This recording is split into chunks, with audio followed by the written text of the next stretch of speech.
یزید زندہ رہ کے مردہ باد ہو گیا، حسین سر کٹا کے زندہ باد زندہ باد زندہ باد ہو گیا۔ چند لفظوں میں چاہتا ہوں کہ یہ عرض کر دوں کہ امام حسین علیہ السلام نے اس جنگ میں کون سا اسلحہ استعمال کیا، یہ بھی بڑی اہم بات تھی۔ جنگ کرنے نکلے ہیں نا، تو جنگ کرنے کے لیے جنگ کا فیصلہ اسلحے کی قوت کے اوپر منحصر ہوتا ہے۔ اس سے پہلے اسلحہ لوہے کا بنا ہوتا تھا، اس سے پہلے اسلحہ لوہے کا بنا ہوتا تھا، پتھروں کو اسلحے کے طور پہ استعمال کیا جاتا تھا، یہ ساز و سامان تھے لڑنے کے لیے۔ پھر ایک جماعت گروہ فوج ہوتی تھی جو اس اسلحے کو استعمال کرتی تھی۔ حسین نے دنیا میں پہلی مرتبہ وہ اسلحہ استعمال کیا جو اس سے پہلے تاریخ میں بطور اسلحے کے کبھی استعمال نہیں ہوا۔ بالکل یونیک اسلحہ ہے جو امام حسین نے استعمال کیا۔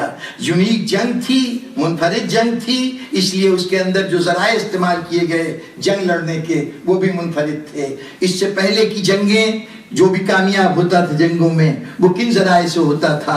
کبھی اپنی تعداد کے بلبوتے پہ جیتتا تھا، کبھی وہ اسلحے کی مقدار کے بلبوتے پہ جیتتا تھا، کبھی اس بات سے جیتتا تھا کہ اس کو سامان رسد پہنچ رہا ہے اور دوسرے فریق کے پاس غذا کا سامان نہیں ہے، یا اور جو سروائیول کے لیے چیزیں چاہیے وہ موجود نہیں ہیں۔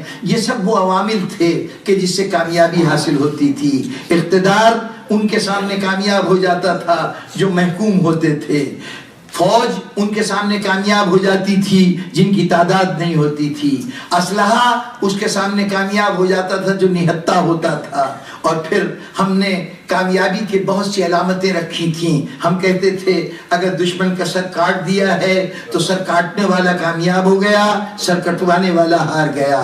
ہم کہتے تھے کہ اگر دشمن کو گرفتار کر لیا ہے تو گرفتار کرنے والا کامیاب ہو گیا، گرفتار ہونے والا ناکام ہو گیا۔ اگر دشمن کو ہتھکڑیوں میں بیڑیوں میں جکڑ کر بازاروں میں گھمایا گیا، ہم نے کہا گھمانے والا کامیاب ہو گیا اور قیدی بننے والا ناکام ہو گیا۔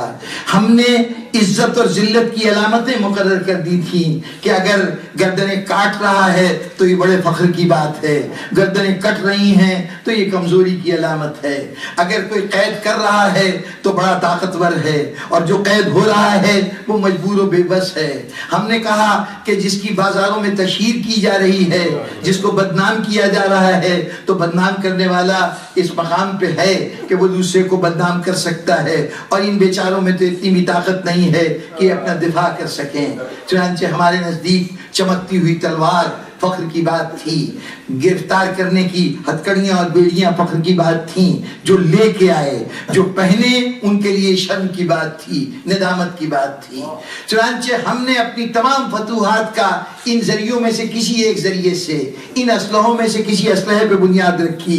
حسین نے کہا میں دنیا میں ایک منفرد لڑائی لڑنے جا رہا ہوں، ایسی منفرد لڑائی کہ تم آج تک کہتے ہو یہ ہو تو کامیابی، وہ ہو تو کامیابی، فہرست تھی چیزوں کی کہ ان میں سے یہ چیزیں ہوں تو کامیابی ہوگی۔ حسین نے کہا اچھا تمہاری فہرست میں جتنی چیزیں ہیں وہ سب لے آؤ، وہ تم لے آؤ اور یزید کو دے دو، اور میرے پاس اس فہرست میں سے کچھ نہ ہو۔ ادھر کثرت ہو تو میرے پاس کثرت نہیں ہوگی، ادھر اسلحہ ہو، تلواریں نیزے بھالے ہو، میرے پاس یہ اسلحہ نہیں ہوگا، ادھر سامان رسد ہو تو یہاں بھوک پیاس ہوگی۔ ہر وہ چیز جو یزید کے پاس ہے، جو فتح کی علامت ہے، وہ یزید لے کے آیا ہے، اور حسین اس کے مقابلے میں کیا لے کے آیا ہے؟ میں کہتا ہوں کربلا کی لڑائی تلواروں کی تلواروں سے لڑائی نہیں تھی، افراد کی افراد سے لڑائی نہیں تھی، اسلحے کی اسلحے سے لڑائی نہیں تھی، بلکہ ہونے کی لڑائی نہ ہونے سے تھی۔ ایک کے پاس صرف ہے اور ایک کے پاس کچھ نہیں ہے۔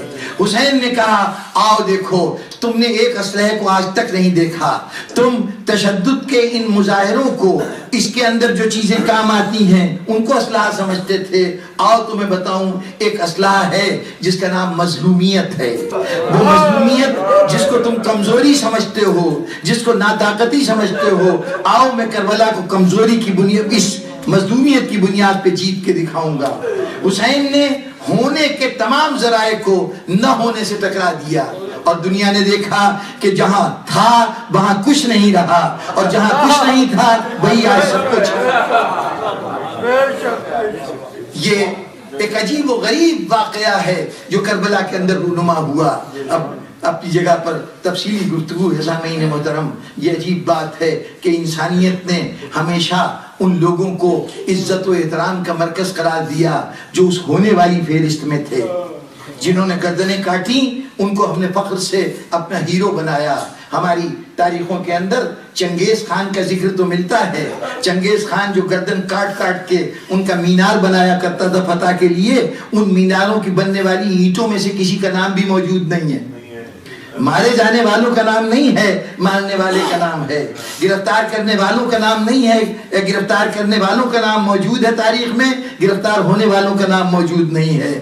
قید خانوں میں مر گئے, تباہ و برباد ہو گئے. حجاج ابن یوسف ثقفی 70,000 آدمی اس کے قید خانے میں تھے.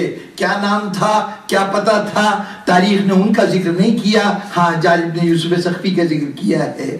ایسی صورت میں امام حسین نے کہا اچھا جو کچھ تمہارے نزدیک کسی کی کامیابی کی بنیاد ہوتا ہے اس میں سے ایک چیز بھی مجھے نہیں چاہیے. صرف یہ کہ مجھے نہیں چاہیے بلکہ وہ سب چیزیں اپنی انتہائی شکل میں یزید کو دے دو.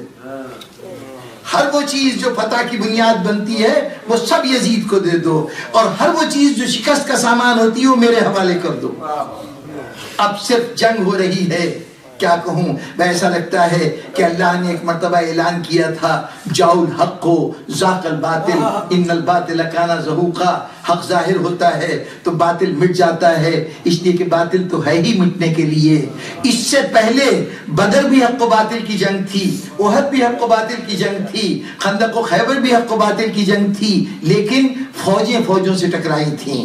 تعداد کم صحیح 313 101,000 سے ٹکرائے تھے, لیکن کم از کم یہ 313 ہوں گے. ان کے پاس زیادہ اسلحہ بھی نہیں تھا. اس کے باوجود کہا جائے گا کہ جناب قوت ایمانی نے تھوڑی سی تعداد کو بڑی تعداد پہ فتح دے دی.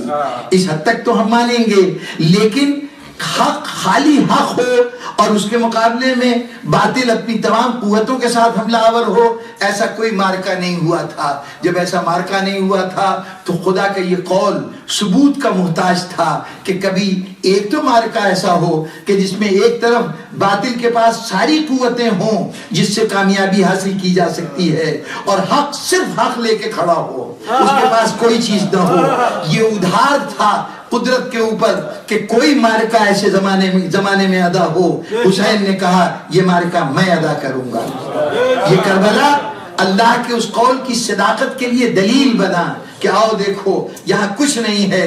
یہ یزید اپنے لاؤ لشکر کے ساتھ, اپنے اقتدار کے ساتھ, اپنے سپاہ کے ساتھ, ان تمام چیزوں کے ساتھ فنا ہو جائے اور حسین کچھ نہ ہوتے ہوئے قیامت تک کے لیے باقی رہ جائے تو سمجھ لینا کہ حق کامیاب ہوتا ہے, باطل مٹ جایا کرتا ہے.